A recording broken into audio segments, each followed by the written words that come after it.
വെള്ളത്തിൽ മുങ്ങിത്താഴ്ന്ന 4.5 വയസ്സുകാരിക്ക് രക്ഷകരായി 2ാം ക്ലാസ്സുകാരനും 4ാം ക്ലാസ്സുകാരനും. തൃശൂർ ചുനക്കര പാടശേഖരത്തിന് നടുവിലത്തെ തോട്ടിലകപ്പെട്ടുപോയ 4.5 വയസ്സുകാരിക്കാണ് ആരവും ആദവും രക്ഷകരായത്. വെള്ളത്തിൽ നിന്ന് കരയ്ക്കെത്തിച്ച കുഞ്ഞിന് പ്രഥമ ശുശ്രൂഷയും ഇരുവരും ചേർന്ന് നൽകി. കുഞ്ഞനുജത്തി അൻവി തോട്ടിലെ കലങ്ങിയ വെള്ളത്തിലേക്ക് കാൽവഴുതി വീണുപോയ രംഗം കണ്ട സഹോദരി ആദ്യ ഉറക്കെ കരഞ്ഞു. ഒരു വിളിപ്പാടകലിൽ നിന്നിരുന്ന 2ാം ക്ലാസ്സുകാരൻ ആരവ് രണ്ടാമതൊന്നും ആലോചിക്കാതെ തോട്ടിലെ വെള്ളത്തിലേക്ക് എടുത്തു ചാടി. കുഞ്ഞിനെ രക്ഷാകരങ്ങളിൽ കോരിയെടുത്ത് കരയ്ക്ക് നിന്നിരുന്ന ആദവിന് കൈമാറി.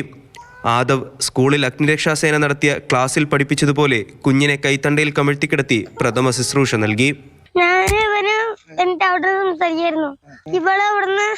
ഇവള് വീണപ്പോ ഇവിടുന്ന് അപ്പൊ തന്നെ കരഞ്ഞു.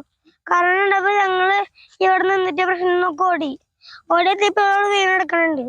അപ്പൊ ഞാൻ പെട്ടെന്ന് തന്നെ ഇവിടുന്ന് ആ തോട്ടിലേക്ക് ചാടി. അപ്പൊ ഞാൻ പിന്നാലെ വന്ന് നോക്കിയപ്പോ ആണ് ഇവൻ കുഞ്ഞൂസ് മുങ്ങി അടക്കണം. അപ്പൊ ഇവിടുത്തെ ചാടിയിട്ട് എന്റെ കയ്യിൽ വന്നു. ഞാൻ അവിടേക്ക് ഉണ്ടായി. എനിക്ക് കയ്യിൽ വന്നിട്ട് ഞാൻ അവിടെ നിന്ന് ഫസ്റ്റ് എയ്ഡ് കൊടുത്തു.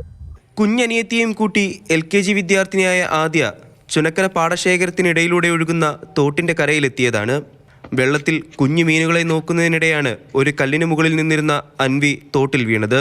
പാലത്തിന്റെ കലുങ്കിന് സമീപം ഇരിക്കുകയായിരുന്ന ആരവും ആദവും കരച്ചിൽ കേട്ടയുടൻ ഓടിയെത്തി. 2ാം ക്ലാസ് വിദ്യാർത്ഥിയാണ് ആരവ് മോഹനൻ. സ്വന്തം സുരക്ഷയെക്കുറിച്ച് പോലും ചിന്തിക്കാതെയാണ് ആരവ് വെള്ളത്തിലേക്ക് എടുത്തു ചാടിയത്. മാതൃഭൂമി ന്യൂസ്, തൃശൂർ.